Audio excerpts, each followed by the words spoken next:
우리 신앙 고백하겠습니다. 주는 그리스도시요 살아계신 하나님의 아들이십니다. 아멘.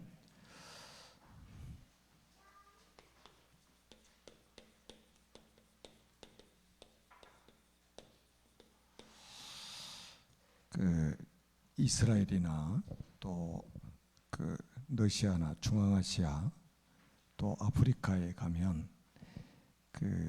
예배 시간 전에 찬양을 아주 많이 해요. 우리처럼 앉아서 하지 않습니다. 전부 일어나 가지고 1시간, 2시간씩 막 찬양을 해요. 좀 제가 춤을 춰가면서,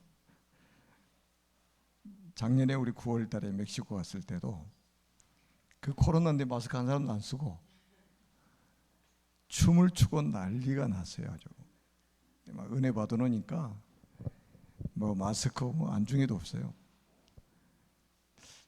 우리나라만 오면 어쩐지 찬양할 때 너무 이렇게 굳어져 가지고, 그래서 저는 이제 코로나가 조금 이제 이렇게 지나가면 우리 교회 이제 악기하는 분들, 또 좀 찬양에 달란트 있는 분들 총동원해 가지고 좀 마음껏 찬양을 했으면 좋겠다.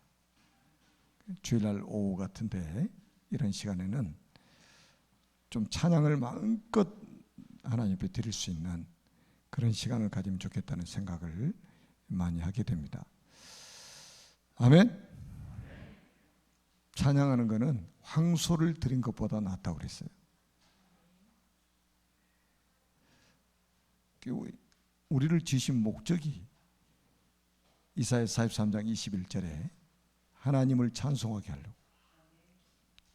그런데 우리는 찬송하는데 너무 인색하고, 찬송을 통해서 하나님이 큰 영광을 받으시는데, 그래서 여러분들 조금 이제 코로나가 좀 안정기에 들면 우리 모두가 좀 막 일어나서 찬양도 하고, 제가 가끔가다 손 들고 합시다, 목소리로만 합시다, 이렇게 하는 줄 아세요? 성경에도 나와 있어요. 손뼉 치며 발을 구르며 막 찬양하라고. 자, 하나님의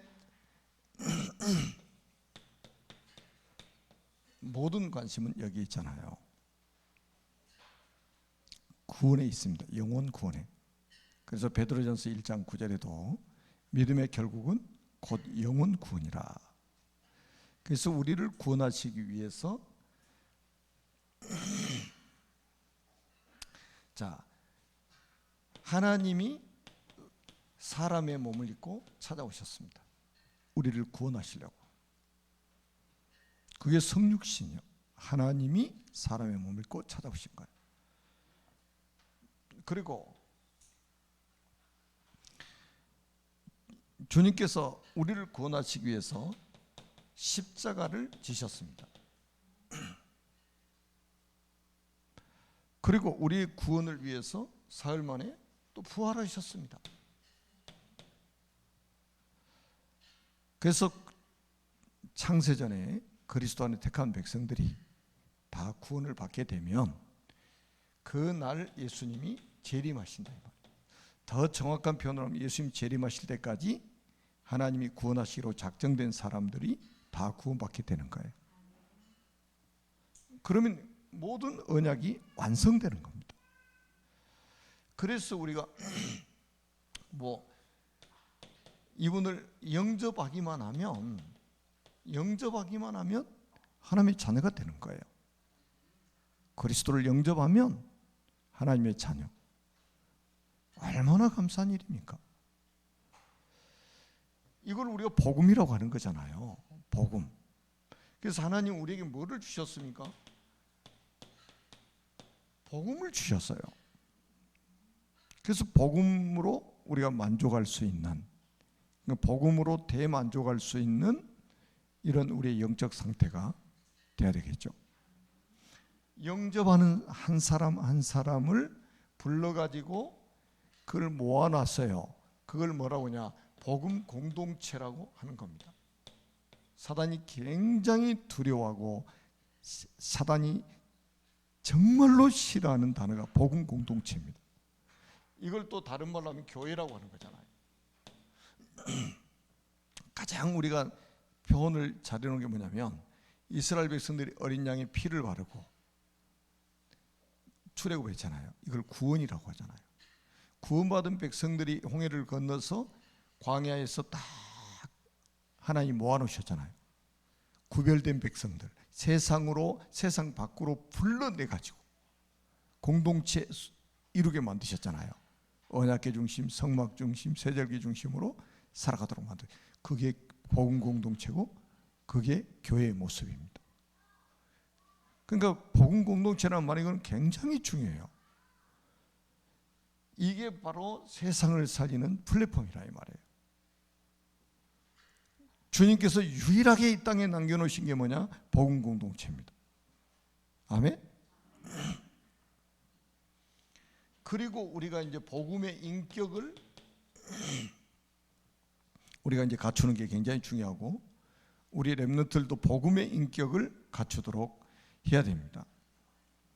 이 복음의 인격은 뭐냐면 구원받은 사람이 평생토록 쓰임받을 수 있는 그릇을 준비하는 거예요. 그릇 준비하는 거예요.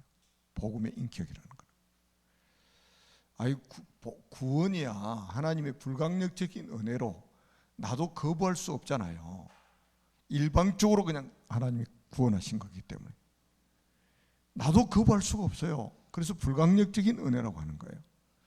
그런데 그 사람이 구원받은 사람이 평생토록 쓰임 받으려면 복음의 인격을 갖춰야 된다 이 말이죠. 그래서 그리스도 사상화, 그리스도를 완전 사상화해야 돼. 그리고 복음의 체질화, 그리고 기도의 누림화. 여러분 솔직히 저기 북한 주체사상 한번 보세요. 북한 주체사상 얼마나 무서워요. 얼마나 사상화를 잘 지켜놨냐. 북한 사람 자기가 제일 잘 산대. 얼마나 사상이 무섭습니까? 지금도 김일성이가 신이요. 지금도 이게 사상화되어 있는 거예요. 공산당이 신이요. 무섭습니다. 지금 무슬림만 보시라니까요. 자기 자녀들도 다른 종교 딱 선택하면 죽여버려요. 얼마나 사상화를 시켜놨는지. 이 거짓된 것들이 이 마귀가 이렇게 멸망하는 것도 이렇게 사상화 시켜버렸어요. 우리는 생명, 능력, 그 그리스도가 사상화되고 체질화되고, 아멘? 그래서 눈 뜨자마자 주는 그리스도시요 살아계신 하나님의 아들이십니다. 현장에 가서도 주는 그리스도시요 살아계신 하나님의 아들이십니다. 이게 아무것도 아닌 것처럼 자꾸 생각을 한다니까요. 사단이 가장 두려워하는 단어는 하나밖에 없어요. 그리스도. 그런데 예수 믿는 사람들이 입 딱 다물고 그리스도 선포 안 하니까 사단이 얼마나 기쁘겠어요. 그래. 제일 두려워하는 그리스도 이야기 안 하니까. 옛날에도 말 안 듣는 애들 있잖아요. 옛날 그 일본 순사들이에요. 순사들 얼마나 일지지 때문에 어른들이 순사 온다 순사. 그러면 울다가도 또 번칩니다. 마귀는 그리스도라는 단어만 들어도 벌벌 떱니다. 아멘. 그리고 이 복음이 습관이 되어야 된단 말이에요. 이 습관이라는 말은 기도로 모든 것을 주관하게 하는 것입니다. 기도로 모든 것을 주관하게 하는 것. 그래서 우리가 정시 기도를 습관화시키고, 여러분 바쁘다는 소리를 하지 마세요. 내가 바빠서 기도 못한다는 소리는 절대 하지 마세요. 그럼 하나님이 안 바쁘게 해주십니다. 우선순위가 잘못되면요 평생 바빠요. 나를 멈추고 하나님을 바라보는 시간은 가장 중요한 시간이에요. 우리가 다니엘서 6장 10절에 보니까 다니엘은 바벨론에 3명의 총리가 있는데 그 총리 중에서 장이란 말이에요. 그런데 하루에 3번씩 전에 행하던 대로 무릎을 꿇고 하나님께 기도하는 거예요. 예루살렘 쪽을 딱 바라보면서. 총리가 할 일 없어가지고 기도하는 게 아니에요. 사람들이 착각합니다. 할 일 없는 사람이 기도하는 줄 알아요. 정시 기도를 습관하고 나를 멈추고 하나님을 바라보는 시간 정해놓고, 그리고 뭡니까? 무시 기도를, 그러니까 24시 우리는 기도 습관. 여러분, 습관이라는 것은 뭔가를 오랫동안 반복해서 하다 보면 이게 만들어지는 거잖아요. 그 제2의 천성이라고 하는 거잖아요. 후천적인 거잖아요. 말도 그래요. 말도 제가 그랬잖아요. 말도 똑같은 말을 계속 하게 되면요, 자기도 모르게 툭툭툭툭 그 말이 튀어나옵니다. 죽겠네, 미치겠네, 막 좋아도 죽겠고, 막 안 좋은 일이 생겨도 죽겠고, 그냥 어떤 사람은 좋아도 미치겠네 그러고. 그렇죠. 말이라는 게 아주 진짜 중요합니다, 여러분. 민수기 13장 14장 보세요. 정탐꾼들이 돌아가지고 보고하잖아요. 하나님 뭐라고 말씀하시냐?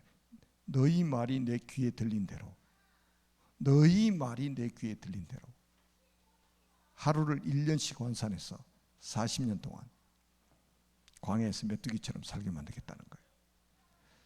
그래서 우리가 우리의 목소리로 하나님 앞에 기도하는 거예요. 여호수아 10장 10절에 14절에 보니까 여호수아가 태양과 달이 멈추도록 기도했잖아요. 성경이 뭐라고 그러세요? 여호와께서 사람의 목소리를 이렇게 이처럼 들으신 것이 이전에도 없었고 후에도 없었고, 사람의 목소리를 들으신 적. 이 목소리를 내서 기도하는 거 아주 중요합니다. 그리고 우리가 뭡니까? 집중기도. 집중기도의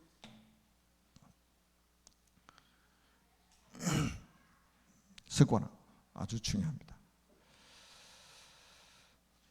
그리고 이제 이것이 뭐 운명이라는 표현은 좀 제가 운명이 같이 되면, 자, 정말로 이때부터 응답이 시작됩니다. 전도의 생활화, 현장의 정복화, 전도의 생활화, 그 다음에 현장의 정복화. 완전히 전도가 생활화됩니다. 전도가 뭡니까? 저 복음을 다른 사람이 말하는 게 전도예요. 저는 그 어린 소녀 있잖아요. 한 주가 내내 제 마음속에 당기는 거예요. 한 주간 내내 아주. 그 전주에 그 메시지 한 주간 묵상할 때도 가슴이 막 좀 있잖아요. 이게 막 벅찬 거 있잖아요.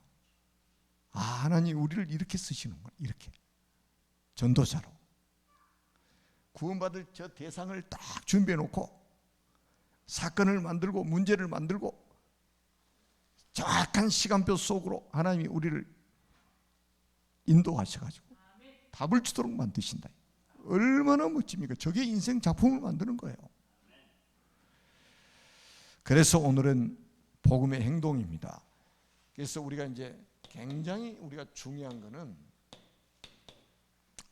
간단하게 말씀드려요. 어떻게 복음의 행동, 우리의 행동을 해야 되느냐, 액션을 취해야 되느냐. 가장 중요한 건 뭡니까? 하나님의 뜻을 따라서입니다. 하나님의 뜻을 따라서 행동을 해야 되는데, 하나님의 뜻을 알 수 있는 가장 확실한 방법이 뭡니까? 말씀입니다. 말씀이에요. 그래서 우리가 강단 메시지를 막 기도하면서 받고, 여러분 토요일 저녁에도 그래서 강단을 위해서 예배를, 주일 예배를 위해서 특별히 저녁 9시면 기도하는 시간이 있잖아요. 이게 보통 사건이 아니에요. 진짜 지혜로운 사람은 메신저, 강단을 위해서 기도할 수밖에 없어요. 우리가 사람이 죽고 사는 게 달려있는 문제 아닙니까? 하나님 말씀을 집에서도 성경 읽을 수 있는데 하나님이 그 주 말씀의 인도를, 주의 말씀은 내 발의 등이요 내 길의 빛이니이다. 내 발의 등이요 내 길의 빛이니이다. 말씀의 빛을 따라가야 되잖아요. 어두운 세상 걸어가는데 말씀 없이 어떻게 살아갑니까? 말씀 없이. 그래서 제가 말씀, 코로나 때문에 제가 갑자기 주일을 못 나오게 됐잖아요. 진짜 한 주 딱 강단 안 쓰니까 1년 만에 나온 것 같아요. 그 다음 주에 나왔더니 진짜 1년 만에 나온 것 같아요.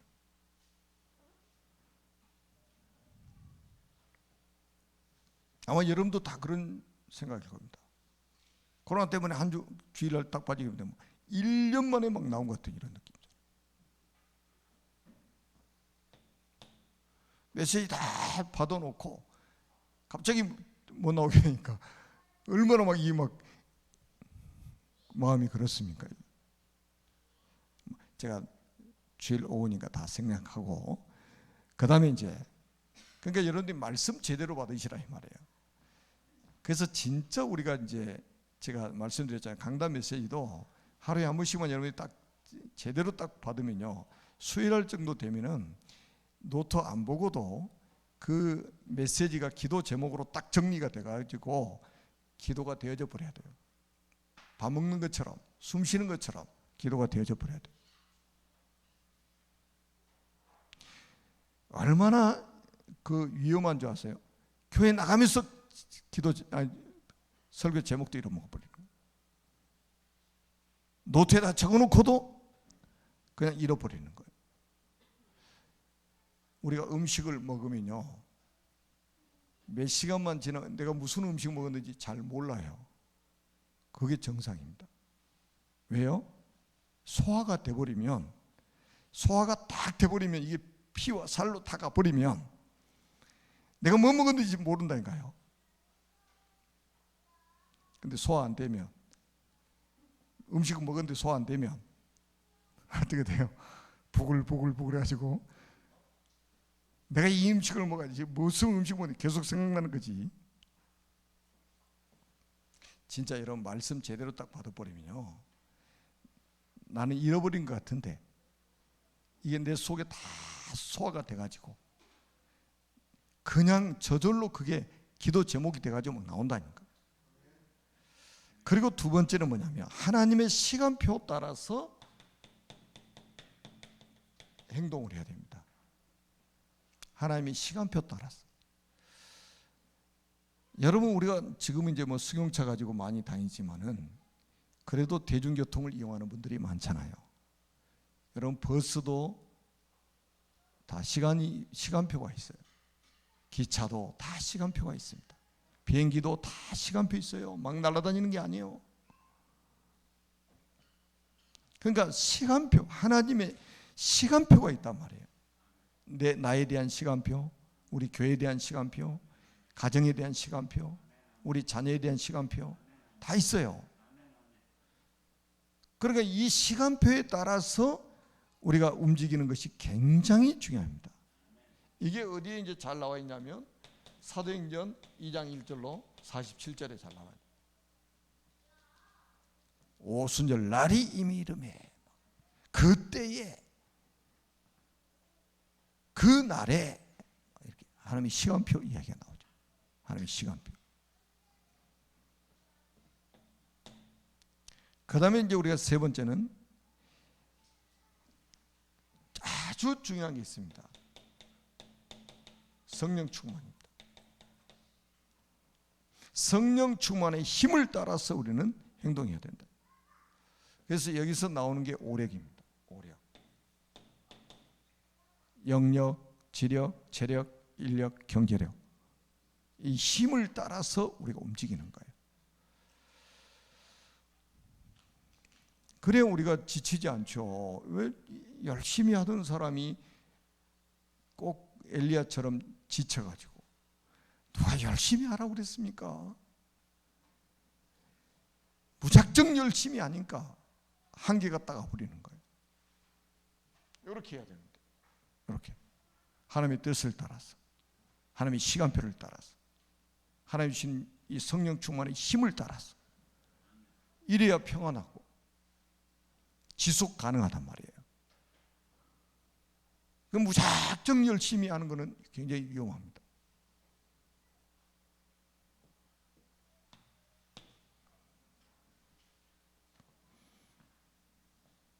그리고 이제 가장 중요한 것은 이 방향이잖아요. 우리 인생의 방향. 우리 인생의 방향입니다. 우리 인생의 방향이 확실해야 돼요. 우리가 자동차를 운전해 가는데도 방향 없이 가는 경우가 없잖아요. 내가 어디로 갈 것인가 딱 정해놓고 가는 거지. 뭐 짐승처럼 그냥 뭐 냄새 맡아가면서 어디 가요? 가고 그런 존재가 아니잖아요. 분명한 인생의 방향이 있어야 된단 말이에요. 이게 뭐냐면 바로 이제 전도와 선교입니다. 우리 인생 자체가 전도 선교의 방향을 맞추고 움직여져야 됩니다. 그래서 주님이 주신 게 뭡니까? 마태복음 28장 16절에서 20절에 보니까 너희는 가서 모든 민족을 제자로 삼아. 그러니까 우리가 지금 우크라이나에 전쟁이 일어나가지고 어려움 당하는 그 성도들을 위해서 우리가 선교 헌금도 하고 그랬잖아요. 지난주에. 모든 민족을 가서 제자 삼으라고 했습니다. 마가복음 16장 15절에서 20절에도 보니까 온 천하에 다니며 만민에게 복음을 전파라. 그러니까 항상 방향이 확실하게 정해지고 움직여져야 된다 이 말이에요. 그리고 우리가 사도행전 1장 8절에도 오직 성령이 너에게 마시면 내가 권능을 받고 예루살렘과 온 유대와 사마리아와 땅 끝까지 이르러 내 증인이 되리라 하시니라. 결국은 뭡니까? 우리는 증인된 삶을 사는 거예요. 그러니까 선생이 아니라 증인입니다. 선생이 아니라 증인이에요. 아멘? 하나님이 여러분을 증인으로 부르셨어요. 증인으로. 얼마나 감사해요. 가르치는 선생은 피곤해요. 근데 증인은 행복합니다. 왜? 자기가 보고 들은 것을 말하기 때문에 그래요. 아니 생각해 보세요. 초대교회 성도들이 우리가 딱 봤을 때는 핍박을 받고 하니까 굉장히 어려웠겠다 생각하는데 전혀 그렇지 않아요.